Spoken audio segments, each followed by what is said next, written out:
Há dois tipos de livros que foram escritos, ou que são chamados assim, são designados como dois tipos, durante esse longo período de mais de 400 anos, desde que o último livro aceito por todos como inspirado, o livro de Malaquias, foi escrito, e então o primeiro, também aceito por todos como inspirado, foi escrito o livro de Marcos, ou Mateus, no Novo Testamento.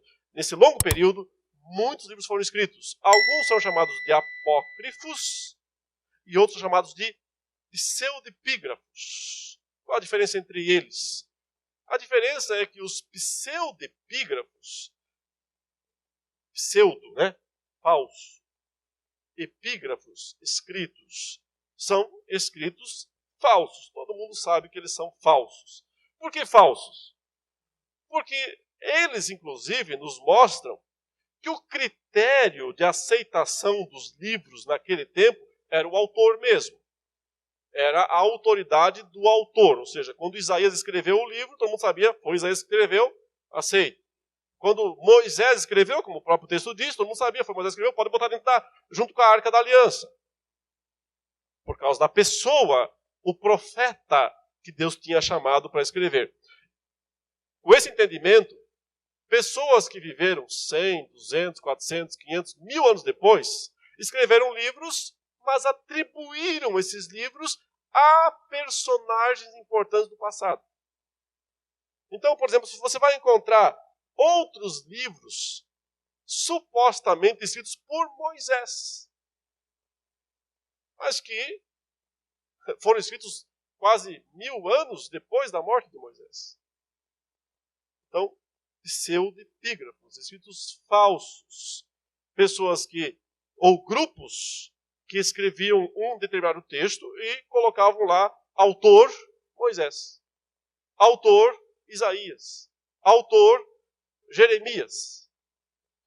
Geralmente, tentando pegar uma deixa do próprio texto bíblico para justificar isso. Por exemplo, tem uma hora que Jeremias chama Baruque e manda Baruque escrever as palavras que ele está ditando. E depois manda rasgar aquele livro. E depois escreve de novo. Não, você tem esse livro. Alguém, espertinho, séculos adiante, escreve e diz o livro de Baruque. Escreve um livro lá, com um monte de dizeres. Às vezes nem são coisas tão ruins. Às vezes são, Às vezes tem coisas bem complicadas nesses livros. E então ele diz, aqui está o livro de Baruque, que está lá mencionado no livro de Jeremias, e que ninguém sabia onde é que estava, está aqui. Para tentar emplacar o livro como inspirado. O caso mais clássico de todos, os chamados pseudepígrafos, são vários livros escritos supostamente por Enoque. Bom, você sabe que Enoque foi o 7º depois de Adão. Aquele homem que viveu plenamente a aliança com Deus, e o texto diz que ele foi levado aos céus sem passar pela morte. Ele foi trasladado aos céus sem passar pela morte. Então, esse personagem do Antigo Testamento chamado Enoque sempre despertou muita curiosidade das pessoas. Quem foi esse homem? Para onde é que ele foi? O que aconteceu com ele? Então, vários livros foram escritos para explicar para onde ele foi. As viagens que ele fez lá entre as estrelas, para onde que ele viajou, quase um astronauta, daqueles dias. E traz também algumas digamos, tentativas de emplacar verdades teológicas através desses livros. Mas, evidentemente, Enoque não pôde ter escrito esses livros, porque eles foram escritos por volta do ano 200 antes de Cristo, só 2 séculos antes de Cristo. Esses livros foram escritos. Enoque já tinha partido para suas viagens, que ninguém sabe quais foram, como foi, muito tempo antes disso. Mas note, a existência dos livros chamados pseudepígrafos nos mostra que sim, o critério principal de aceitação dos livros era o autor, era a certeza da confiabilidade do autor, alguém, ou um profeta, alguém, um apóstolo. Por isso também nós temos pseudepígrafos no Novo Testamento. Muitos livros supostamente escritos por Pedro, por Paulo, por João, por Judas. Você deve ter ouvido recentemente a história, tem, acho que uns 10 anos atrás, fez alguma poeira, né, em alguns canais da mídia, né, brasileiro, mundial, mas brasileiro, a descoberta do suposto evangelho de Judas. O traidor, aquele Judas que traiu Jesus, um evangelho supostamente escrito por Judas. E que, de certa forma, resgatava a pessoa de Judas como não sendo tão execrável assim, né, como ele tem sido, né, ainda mais para malhar o Judas, né, como se fazem algumas tradições ainda hoje, católicas principalmente. Mas porque ele não teria sido assim esse personagem ruim, ele teria sido até alguém muito bom, que tinha feito coisas boas. Só que esse texto foi escrito, no mínimo, no segundo século. Ou seja, por volta do ano 200, quando Judas já estava há muito tempo enforcado. Né, há muito tempo. Foi escrito por um grupo de uma seita dissidente do cristianismo, que eram conhecidos como os cainitas. Por que os cainitas? Porque o que eles gostavam de fazer era resgatar personagens antigos contraditórios e tentar trazer uma imagem melhorada desses personagens. O primeiro deles foi Caim. Eles tentaram dizer que Caim não foi esse vilão aí, não, que o texto bíblico descreve. Por isso foram chamados de os cainitas, porque eles melhoravam assim, né, maquiavam a vida desses personagens controversos. Entre eles, Judas. Então, simplesmente não dá para acreditar que foi o verdadeiro Judas, né, que escreveu. A gente tem, por exemplo, também evangelho escrito por Pedro, evangelho escrito por Paulo, mas alguns chegam a ser do 4º século. Mais de 300 anos depois de Pedro e Paulo terem sido mortos, né?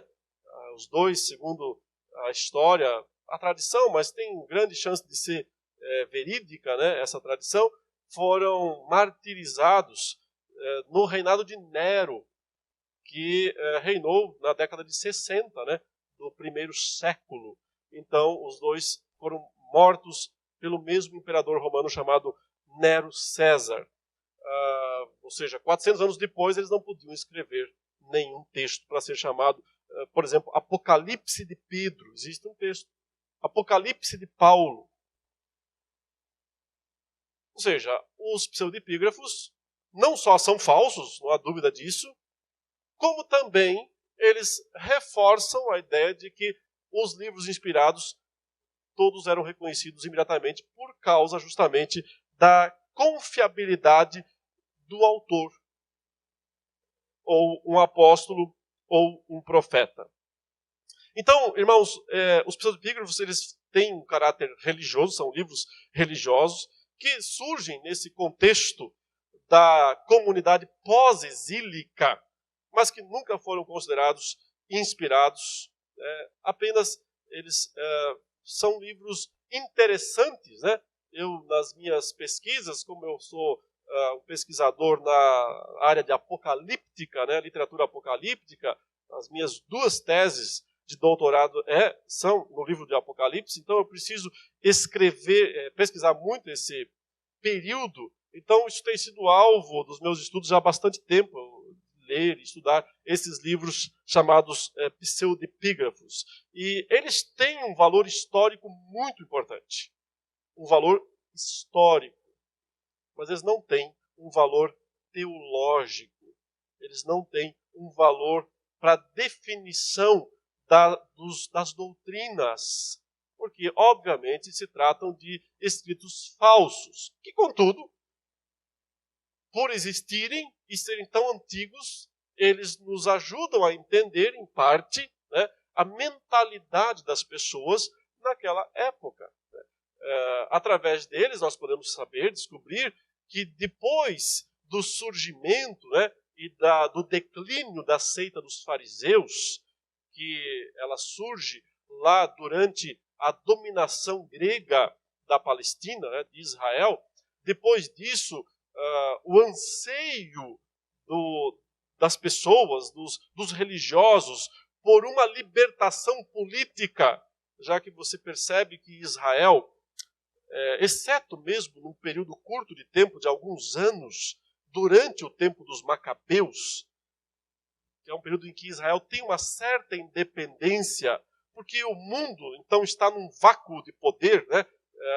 Caiu já há algum tempo o Império Greco-Macedônio de Alexandre, se subdividiu em vários generais, briga para cá, briga para lá, é uma espécie de um vácuo de domínio, e esse vácuo vai dar origem ao surgimento dos pés de barro da estátua de Daniel, que é o Império Romano, né? O pior império de todos. Então, nesse intervalinho em que tem um certo vácuo, Israel tem uma certa independência sob os Macabeus. Mas é só esse período. Depois disso, eles já são submetidos ao domínio romano e permanecem sem independência política, né, militar, por séculos. Então há um anseio muito grande por um Messias, por um libertador, alguém que venha para libertar a nação, mas tem que ser uma libertação política, militar.